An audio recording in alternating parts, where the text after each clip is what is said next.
The Roundtable is powered by Patreon, including supporters like Blackfoot Ferret. Much like us theory heads at the Roundtable, Blackfoot Ferret crafts theories. You'll find theories on Steven Universe, Star Wars, Five Nights at Freddy's, and whatever else pops into his brain. Are you a fan of Star Wars and love indulging in theories? Blackfoot constructed an incredibly thought-out theory surrounding the future of Finn and his growth in upcoming films. Seriously, it's great stuff, guys, and I don't want to give too much away. Check it out, subscribe to Blackfoot Ferret, and let him know Roundtable sent ya. Link in the description. If you want to support us and have your own brand shout out on the channel, join the Roundtable on Patreon. Shoutouts are our highest tier. Now on to the show.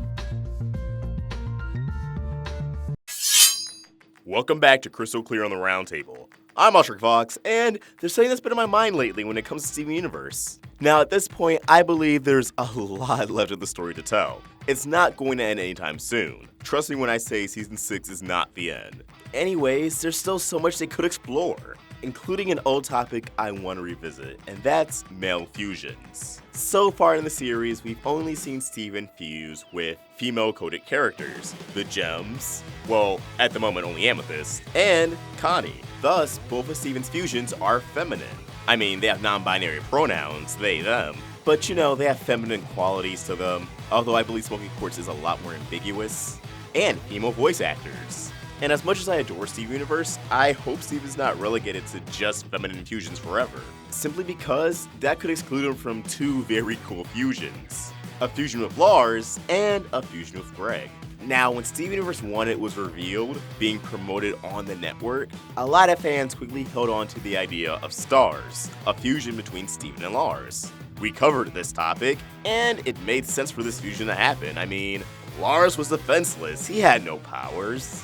And I even said in the Crystal Clear speculating such fusion that even if Lars lacks any powers, fusing with Steven would just keep him safe. That if they weren't fused, Lars is in greater danger and could even die. And well, wasn't wrong. He did die, but then he came back to life. Now donning pink skin, pink hair. And I was thinking lately, where is Lars' character going to go from here? This is something I said I would speculate on soon, and I mean that. But I remembered the summer after Wanted, Rebecca Sugar did speak a bit about Lars in an interview, which we also covered on the channel, saying that Lars has powers he has still yet to explore.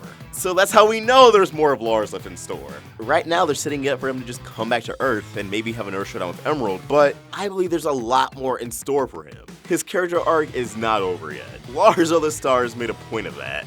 You know, his entire breakdown over Sadie having a semi-decent life.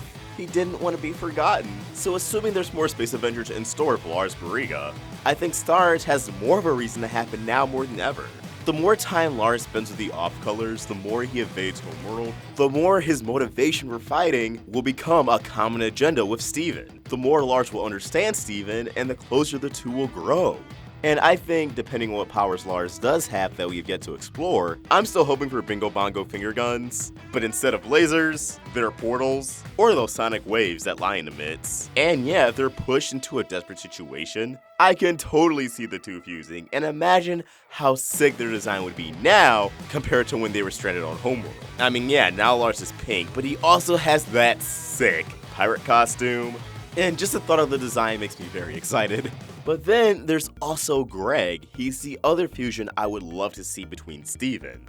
A fusion between a father and son? It could be something beautiful, and it could have a role in the story. I've said countless of times that I believe music is going to be integral to resolving the biggest conflict in Steven Universe, whether if we've arrived in the biggest conflict or if it's yet to come. They've also planted the seeds of corruption being solved with a song, which who knows, in the case that they do fail to persuade White Diamond, there has to be an alternate solution to corruption. Greg is more than just Steven's father who's useless in a fight. And I mean, if you guys play Save the Light, you guys know that Greg can hold his own in battle. But I would love to see the ukulele music-inclined Steven to team up with his musically inclined father. Both of them share compassion, goodwill, and rocking tunes. Together, that fusion would be a total rock star. And Greg would have hair on his head again. I don't know, maybe these two fusions are unlikely, but I would just love to see them. And I wanted to put that out there. But as always, these are just my thoughts, and I'd love to hear yours. What do you guys think? Would you love to see Steven and Lars fuse, or Steven and Greg fuse? Let us know in the comments below, or tweet your thoughts directly to us at AwestruckVox, or at the Roundtable on Facebook, Twitter, and Instagram, all at Roundtable Vids. If you want to help the Roundtable grow, support us on Patreon. Link in the description. If you enjoyed this video, please throw a like, share, and if you're new here, subscribe. Hit that bell for notifications to stay in the loop with all things Steven. Thank you for watching, and I hope you have an awesome day. AwestruckVox, out.